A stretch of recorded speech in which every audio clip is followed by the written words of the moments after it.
Hey everyone, we're just gonna wait for people to come in, and then we're gonna get started soon. Okay? So maybe one or two more minutes.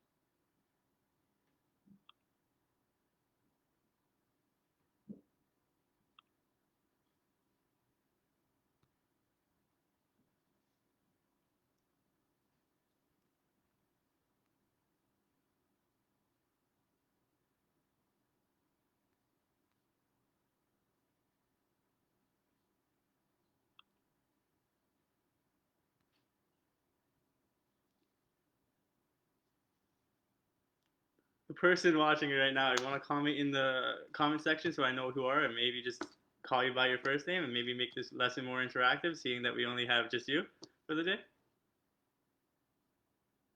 Oh.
All right, let's get started. Hey everyone. Oh, we're getting some more people in. That's good. I'll just start off with an introduction. My name is Piero Calcagno. I'm a first year medical student at the University of Ottawa. But today we're not going to be talking about anything medical or anything like that. We're going to have some fun and we're going to talk about the great outdoors. And we're going to talk about fishing. I've been fishing for about 10, 12 years now. I've fished all over the world from British Columbia, a lot in Toronto, a little bit in Ottawa, and some places in Florida and in the States. Today I'm going to teach you guys how to set up your own stuff so that you guys can go fishing, and then we're going to explore the different types of fish in Canada. If you guys have any questions throughout this entire session, please comment. I would love to make this as interactive as possible. And a lot of people have troubles tying the knots on their first time. So please, if you're having difficulty, let me know. And there's a whole bunch of different materials you could tie stuff with.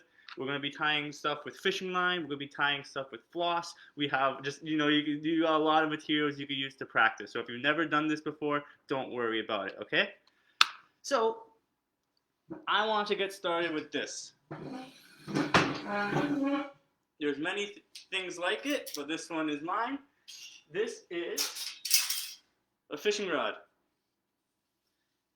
You got the stick, or what's called the rod, and you got over here what's called the reel.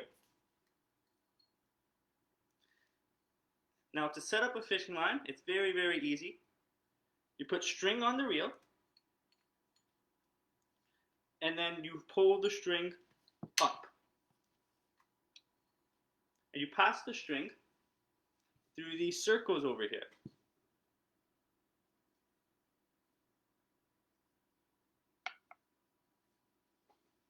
Some rods come in 2 pieces, some rods come in 1 piece, and that just makes it a little more easier to travel.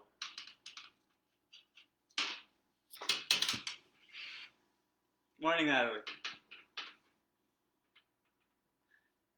Then you just pass it through. If you don't have a rod, don't worry about it. It's super, super easy, but we are going to get to the parts that you can practice. I just wanted to show you the entire setup, what it looks like in the end product.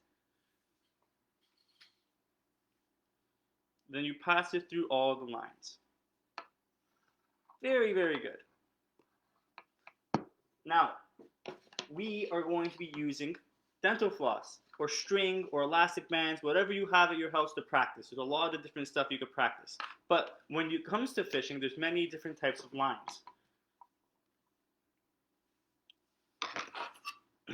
You got see-through line, then you got very bright and strong line. The difference between these two is this one's a bunch of different lines wrapped up with each other, and this one's just one straight line.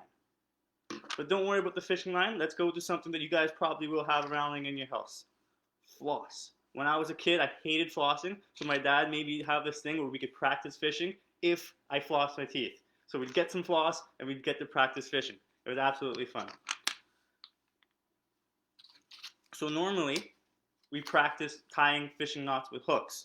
Hooks are sharp, maybe not the first thing you should be practicing with. Let's start with something easy, something big, like a keychain, like a ring, or even like a ring on your finger. Pop it off, you could use that to tie. When starting off, there's a knot that you should learn how to tie. It's very, very simple, and you could use it for basically everything. You learn this knot, you never have to learn another knot again. That's why a lot of people like it. Get your keychain or whatever you're using to tie. You get your string or dental floss, and I want you to put it through the hole. That's it. And have it dangle, just like that. Just have it dangling back and forth. Very, very simple. Then I want you to wrap it so that you have your finger, just like that. So you have it up and down, like a keychain, like a necklace, and just put your finger on top of it. And we're going to move it to the side. Comment, guys, if you're watching this, if you guys have problems, please let me know. All you guys have to do then, I want you guys to get the string and wrap it underneath. And then all you have to do is repeat the process by wrapping. So you go 1, you wrap it around once, you wrap it around twice, you wrap it around 3 times, you wrap it around 4 times, and then you wrap it around 5 times. Once you wrap it around 5 times, you could wrap it around more, but typically we don't recommend it because it ruins the strength of the string. 5 times is all you need. Then remember that finger that we had back there? We have a little hole now. We're going to put the string through the hole. This is always the toughest part. So don't worry about it, guys. And once you get it through the hole, you want to pull very, very slowly, very, very slowly. Here's the camera, sorry. And then pull. And then you have a really strong knot. If it didn't tighten all the way, make sure you pull both ends. And you have a really strong knot. If it wasn't dental floss. Dental floss, it breaks off. I'm going to practice that one more time because it's not always, easiest to go over through. So again.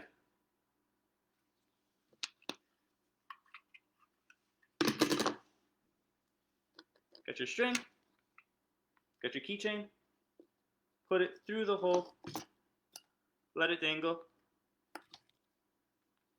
put your thumb to make that little loop, and then all you gotta do is wrap underneath. Again, here's the keychain, my thumb's on top, wrap underneath, There you go. And then once you grab it, you want to do wraps. 1, 2, 3, 4, and 5.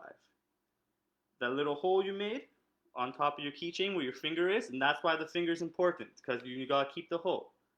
Just put it through, back to the hole.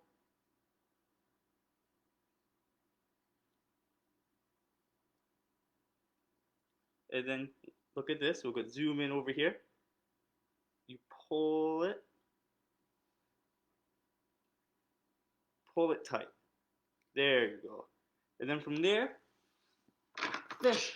Even though they don't look it, they're very, very smart. So you don't want to have anything that you don't need. So this little bit of string over here, you cut it off. You don't need it. You want to make it as nice and streamlined as possible. And then look at that. The stronger line doesn't snap that easily. But with dental floss, you get what you get. So why did we learn that knot? Well, we use that knot so that we could put our hooks on the end of the line, so we could put bait on the other line so the fish can eat. There's many different types of stuff you could put on the end of the line. This is known as a lure. I'll show you guys into the camera when it's opened. It's a plastic little thing that's supposed to mimic something that is live. Then also people use real stuff like worms. A lot of fish like eating worms, or other small fish, but only big fish like to eat those fish.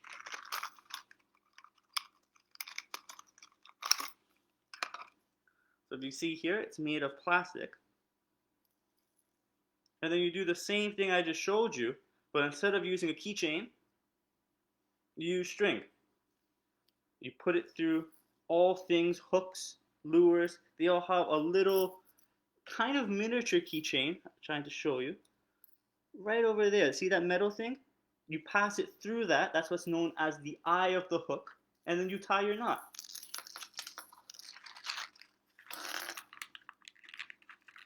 Same thing with these. These are known as weights. Let me just pop them open and I'll show you live. Now I don't expect you guys to have that. That's okay, because we always use that same knot I just showed you. So this is just like practicing on a keychain.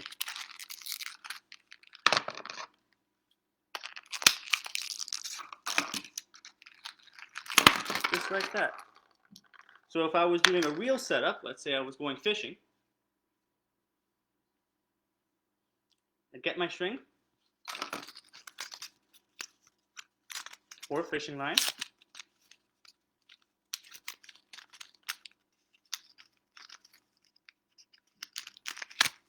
I'd get my hooks.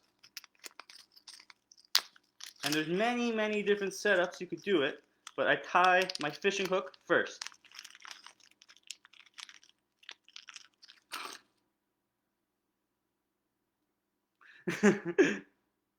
Paper fish. Very, very good. And it's super, super small, so this is where it gets difficult. But that's why practice is very, very important. So I just tie my hook, and then after I'm done tying my hook, I'm not going to show you guys again because it's going to take some time, I just tie my weight to the bottom.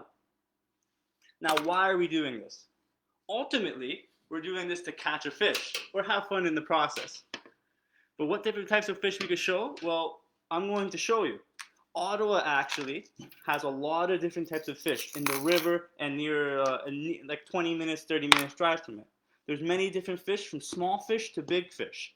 And when you go from small fish to big fish, your line has to get stronger because the big fish know how to tug better. Your hook's got to get bigger because they have bigger mouths. But it's the exact same process. It's just going from small stuff to big stuff. I'm going to show you, I want to see on my screen, if you guys can see my screen right now. Guys, comment in the chat if you could see my screen, because I want to show you guys videos of these cool fish underwater and how we identify these different types of fish. So comment in the chat when I go to the YouTube channel. Alright, do you guys see my screen?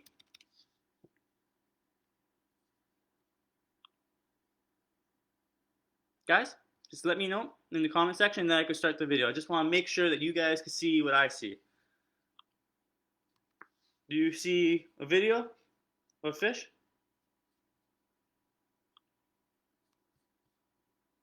Anyone?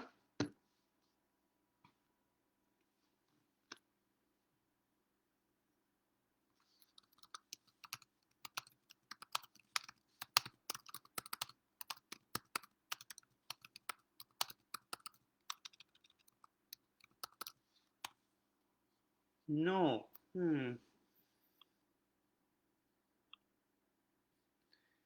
Interesting. Just give me 1 second. Start screen share. Let me know if you can see me. Okay. We can't share on live. Then I want you guys to do something for me then. I had a whole bunch of videos planned. I'm sorry it didn't work out, but that's okay. If you guys have a laptop beside you, I want you guys to Google a bluegill. A bluegill is the first fish I want to talk about. I had an awesome video showed up for you guys. And it's a small fish that you could find.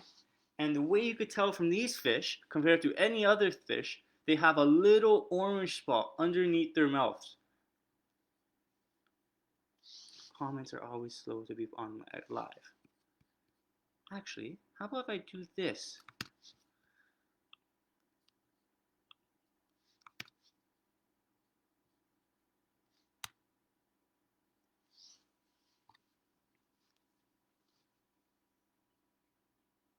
So I'm going to put the videos in the chat then. Because this is the one part I think it's really, really cool and not a lot of people know how to do. So I'm going to put the comments in the chat. There you go. Awesome. If you look at that fish over there and over my video, they have a little orange spot right underneath their upper mouths. And that's how you could tell them from bluegills from any other fish. Because sometimes they get a little bigger. The size is not always the best thing you want to do. And what these fish like to eat are little pieces of worms, mostly. And what they do is they go underwater, and when the worms pop up, they snatch them.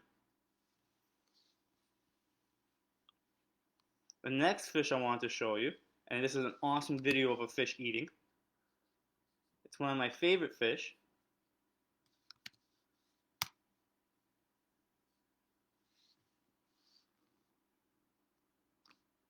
It's known as a largemouth bass. Now, just when you click the video, just skip to the 1 minute mark. And you can see these guys. They're very, very big, and they have red eyes. And those red eyes help with seeing underwater.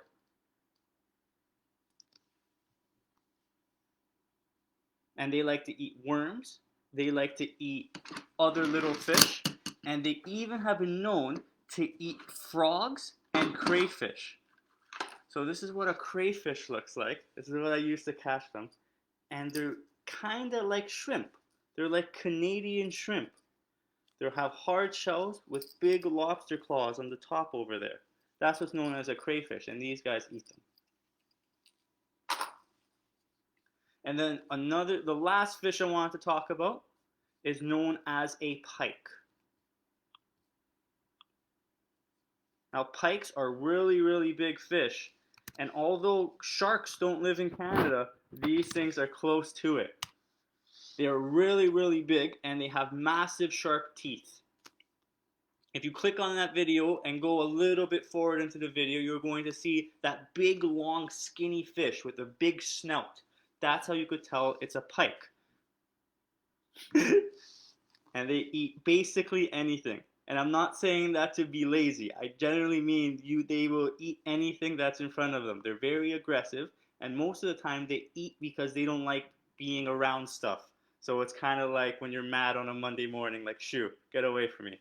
And what they do is they bite the thing in front of them. So people have caught them with basically anything. Chicken dinner, shrimp cocktails, anything you want, put it on the line, go out, you have a shot. And you could tell these fish, because they're very, very skinny, they have super long teeth, and they have a long snout.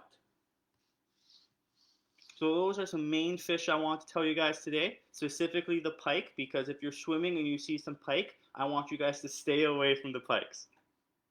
They're very scary looking. And when we fish for them, we have to use really, really big hooks. And then we try to even use wire, because like I showed you with dental floss, if it snaps, it breaks. So you gotta go big when you catch something big. Let me just show you.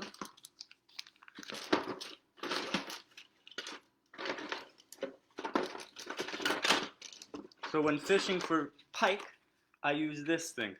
It's a very big silver thing. As you guys see in the camera, see how shiny it is underneath the light?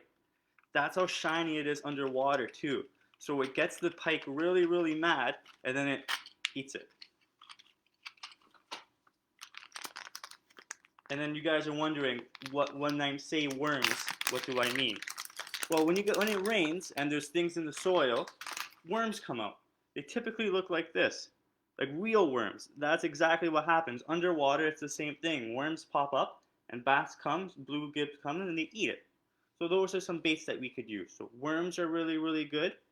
Leeches are really, really good. Or artificial lures are really, really good. And lures come in a whole bunch of shapes and sizes. When they're silvery and shiny, they're known as spoons. Because what spoons are silver, these are silver. And they're kind of made of the same thing. When they have a big lip, some sort of plastic thing like that, or even some small plastic thing like that, they're known as crankbaits. Why they're known as crankbaits? Is because when they go, they swim down and then up, down and then up. Or you could have something like this. When it has like a big lip on it, it's known as a popper, because when it swims, it goes pop, pop, pop, pop. And that's why they call it popper. Fishermen aren't very creative with their names. They kind of just go with what they see. And that's actually all you guys need. If you guys ever want to go fishing, make sure that if you're an adult, you have a fishing license, because you need a fishing license to go fishing in Canada. And then all you need to do is get some rods, get some reels, tie the things that I show, and then you guys could go out and have a good time. All you gotta do is let it sit and just wait. Be very patient. So what I'm going to do is, before we leave, I'm going to set up my fishing rod, and then maybe I'm even going to do a couple casts in my basement. But just don't tell my mom.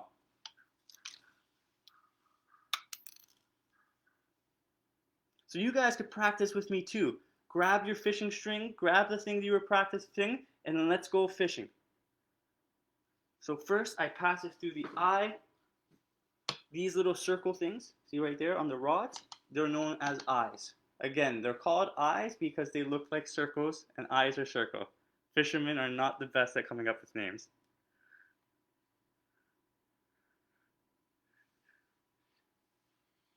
My fishing rod is really, really long, so I'm gonna move over here.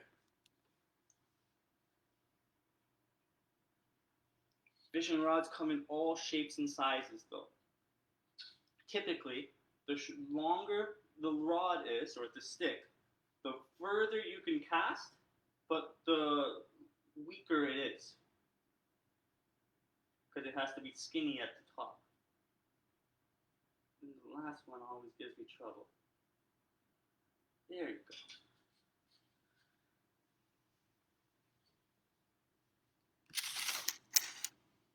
Now this is where we practice our knots. Start off.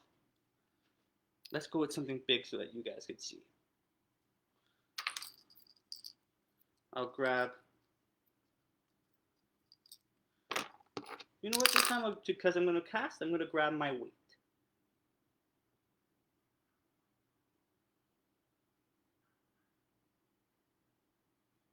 And then again, if you guys are just here now and you're like, what the heck is he doing with his hands? Let me show you. You get your keychain, you get whatever you have to get, but it has some sort of eye. And then you get your string. You put it through the circle. You have it dangle like a necklace. There you go. Then you put your finger right on top of it. And then rotate. You want to keep your finger there because you're going to need it later. Then you wrap the string around the other string, just like that. And then you wrap 5 times. 2, 3, 4, and 5. Very good. I'm going to try to come in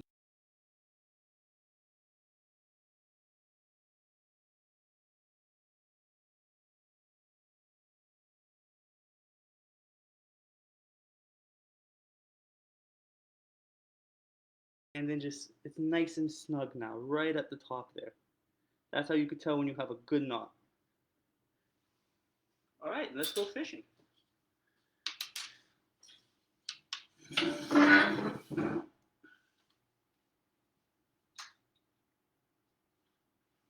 Just let me position the camera so you guys can see what I'm doing.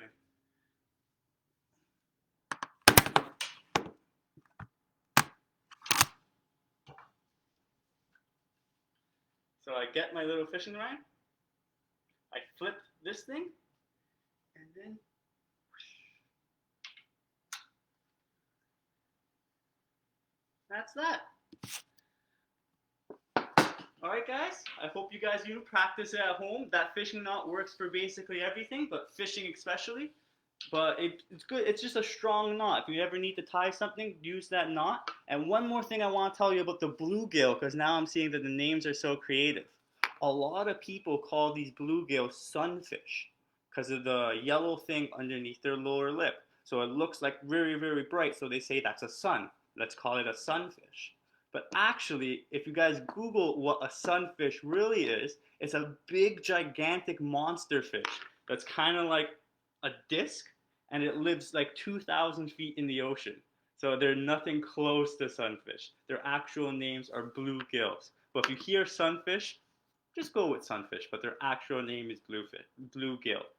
I hope you guys had fun today and at least learned a bit, and I just hope that you guys got more interesting. Did you catch anything? I didn't break anything in my basement, so that's a plus. My mom hates when I have my fishing side and side, so we're gonna not show her this video. I hope you guys had fun and you guys are interested in going. I really think, especially now that we gotta go celebrate outdoors and a lot of activities now are all outdoors, it's a great activity to do. Can you get fishing licenses at Canadian Tire? Absolutely. You definitely could go to Canadian Tire. You go to Canadian Tire, you could go to any bait and tackle shop like Bass Pro, even some Walmarts do it. But Canadian Tire is a good place, and I've gone to Canadian Tire a couple times myself. And they typically have a fishing section too, where you can find all the basic things you need. Again, you don't need to get anything expensive to start fishing. You know, a little cheap rod, some hooks, a fishing line, and then some weights. When you go get your fishing lines, they try to make it confusing because there's many different types and there's many different strengths, and they measure strengths in pounds, because if you pull something with 17 pounds of force, this one says 17 on it, it will break. So if you're going for something small like bluegill, get something no more than 5 to 10 pounds. You don't need to make it crazy and difficult. Just go buy some string, some fishing line, buy some hooks, buy some weight, and buy some worms. Worms are very simple, and you typically can catch anything with worms here. And yeah, guys, give it a try. It's hard to fish in the basement, but I just hope that I made you guys more interested in the sport. It's really, really awesome. And then I got this last video I want to show you. Just give me a second. I really, really recommend that you look it up on your free time. Ottawa is really, really awesome for fishing because there's a rare chance that you get to see this mega fish. This fish is like 200 pounds and it's as old as dinosaurs. And because I'm in med school, we love it because it's called a sturgeon, aka a sturgeon. And this one. So if you ever see this fish, you gotta not catch it because it's an endangered species. But they're very, very awesome, and they're typically found in British Columbia. And this guy over here, he has his own show on the Discovery Channel, Jeremy Wade, and he teaches you guys how to fish and how to fight a fish. Because when you're fighting a fish, when they pull line, you can't reel, but when they stop, then you could reel. And he really, really explains how to fish for big, big fish. So give it a watch. Those fish are super, super cool, but they're super, super rare. And if you're ever lucky to see one in person, it's a real treat. I've never seen one myself, but I know they're awesome, and I know they're as old as dinosaurs. Also, when you see black caviar, that's where they're from. I'm going to end the video now, guys. Have a great day, and try to get out there and have some fun yourselves. All right, thank you everyone for watching. Bye, guys.